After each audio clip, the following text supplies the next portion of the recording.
What's up, guys, and welcome back to another man versus deer video. In today's video, I'm discussing the 3 most effective ways to scout deer. Let's get after it. This is probably one of my bigger bucks to date. Guys, I cannot believe that actually worked.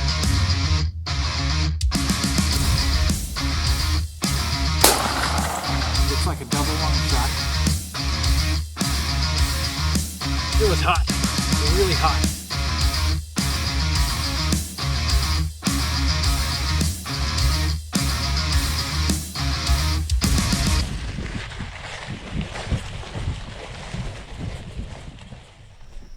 Welcome back to the channel, guys. If you're new to the channel, I really appreciate you guys taking the time to watch a man versus deer video. Most of what I do on here is film hunts, and more specifically, I try to do catch, clean, cooks, where I actually show how I'm using the animal and consuming the animal. I've got a ton of videos out on that. I really hope that you guys will check some of that out. So when I first got into deer hunting, I really wish there was a video out like this one that kind of told the beginner guy how to scout, because I had to stumble around blind for a couple of years and really dig for some information before I found out the most effective ways to scout for deer. And that's my hope with this video, is that it will help you. It'll create a shortcut and it'll allow you to gain some of the knowledge you need to kind of hone in on and hopefully increase the size of the bucks that you're killing.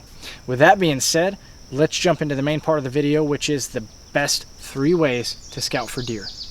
So the first topic we're going to dive into is e-scouting. Now, e-scouting is simply taking an aerial overview of an area that you would like to hunt or like to scout and looking at it prior to going there. It's scouting using digital options, basically. You can do this a ton of different ways. You can print out a photo, you can look at a computer and utilize Google Earth. There's a ton of different apps on smartphones like Onyx and HuntStand that you can use, but so long as you're looking at an aerial photo of a place that you would like to hunt or scout, you are e-scouting. In my opinion, the most effective way to utilize e-scouting is to divide it up into layers. You've got a topography layer, you've got a satellite layer, and then you've got a hybrid that puts them both together. What I like to do to get the most out of my e-scouting is I will first look at the topography layer. This takes all the greenery, all the woods, everything like that out, and it basically just shows a bare map with lines. The plus side of this is that water sources stick out like a sore thumb. You can see isolated ponds, streams, lakes, rivers, all that stuff jumps out.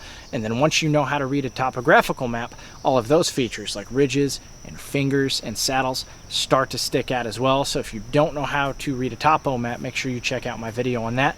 But that layer is super helpful for those things. Once you've got everything lined out on the topo map, the next thing you need to do is jump over to your satellite imagery. Satellite imagery is really good for finding edges, so where 2 types of terrain meet and form a nice edge. Those are always hot spots for wildlife activity. They're good for finding very dense woods or very open woods. Those are both things that you can see on the map. And then they're also good for finding like standalone cover, like a cedar thicket on top of a ridge, that kind of thing. So the next thing I'll do once I go through everything with a fine-tooth comb on the satellite imagery is I will jump over to the hybrid, which pairs the topo and the satellite. Now I'll have marked areas of interest on the topographical side, I'll have marked areas of interest on the satellite side.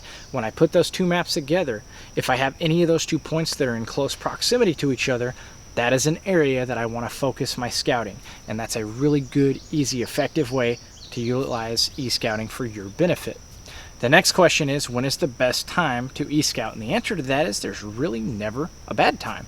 If you have an area that you're thinking about going to, especially if you're going out of state or something like that, e-scouting can be done anytime. It is not intrusive. It does not hurt anything.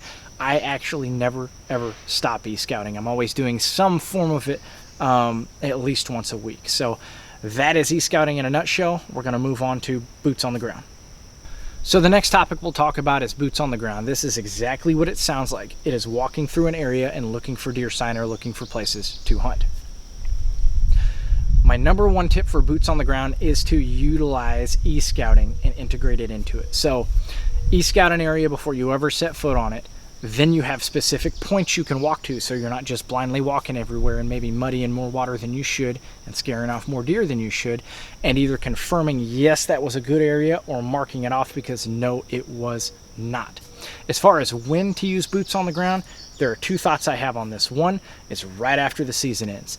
After the season ends, there's no foliage, you can see forever, all the rut sign is still there, trails are visible, you can just see everything, and it's a good time to go catalog all those things to use for next year.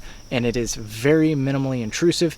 If you happen to scare a deer or feel like you're adding pressure, they have an entire year to get over it before you're going to be back in there. So that is probably the best time to do that. Now there's one other instance where I will put boots on the ground, and that is to basically, if I've put eyes on a deer that I want to kill, but I need a little bit more intel to maybe move in for the kill, I might go quickly scout through an area in season in that particular instance. Now, there are do's and don'ts with this method. Don't go put boots on the ground in that area if you are not going to immediately hunt it. That leaves your scent in there. They're going to know that you were in there, and the odds of deer being still there the next time you come to hunt are very, very small to none. You want to put boots on the ground in season if you're planning on hunting immediately. So for example, say that I have a sit where I see a big buck walk out, but I can't exactly put my finger on where. I'm not going to go look right then. The next time that I hunt, and I'm going to have a stand on my back, I may ease up that way until I find a trail or a track or something that tells me he's coming out right here, and then I'm immediately going to set up over that, and I'm immediately going to hunt it, because afterwards it'll kind of tip them off that you were in there. So the last thing we're going to talk about is glassing, and this is something I'm becoming a lot more fond of as I grow as a hunter. But all glassing is essentially using an optic like binoculars or a spotting scope to observe deer from a long ways away, and hopefully they have no idea that you're doing it. The best tips I can give you for this are: one, you need a good glass. You either need a really good set of binoculars or you need a really good spotting scope. Nothing will make you hate glassing more than having a bad or a fuzzy optic where you can't see enough detail for it to actually matter to you. The second tip I would give you for glassing is to do so in a non-intrusive way.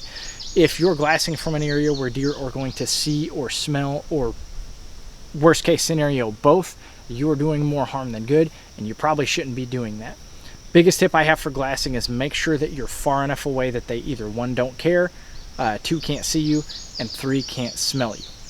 Good areas to do this are from the road. If you park a car on the side of the road, a lot of times deer don't really care all that much, especially if you're a long ways away, and a lot of times they'll go on about your business and you can observe what you need to. The second thing you can do is set up a tree stand in an observation spot, somewhere that the wind isn't going to push your scent to the deer. It's far enough away where they're not going to see you, but you have a high vantage point, so that can be super effective as well. And the last thing you can do is utilize topography. If you've got a big hill, a steep ridge, something that's going to let you see for a super long ways, and again be non-intrusive to the deer, that's another instance where you might take a spotting scope or a set of binoculars up to the top of a hill and glass maybe a high line or an open field or maybe a really open river bottom kind of thing. So for glassing, as far as when to do it, as long as you're being non-intrusive, as long as you're not letting your scent or your sight get to the deer, you can really do this anytime. My two favorite times to do this are early season and late season. The reason is because deer are still very patternable. In the early season, they're still on their summer patterns, and they're going to continue to do that for the next week or so. So if you're able to lay eyes on a deer, odds are you can put yourself in a position to kill them as long as you act on it fairly quickly. And in the late season, they're kind of keyed in on food sources. A lot of times they'll hit the same food sources several days in a row. So if you're able to observe something, oftentimes you'll be able to capitalize on that as well. Well guys, that pretty much brings us to the end of the video. I really appreciate you taking time out of your day to watch this video.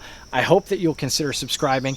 And like I said earlier, a lot of the content on my channel is hunt based, meaning I filmed a hunt, and more specifically it is catch, clean, cook based. If you guys want to see some of what I was talking about in action, I'm going to link a video in the suggested videos as this one closes of a deer that I was able to kill over isolated water after observing him in a hayfield for a couple of nights. It's a really cool hunt. I hope that you guys will check it out. Again, I appreciate you watching the video, and good luck in the woods.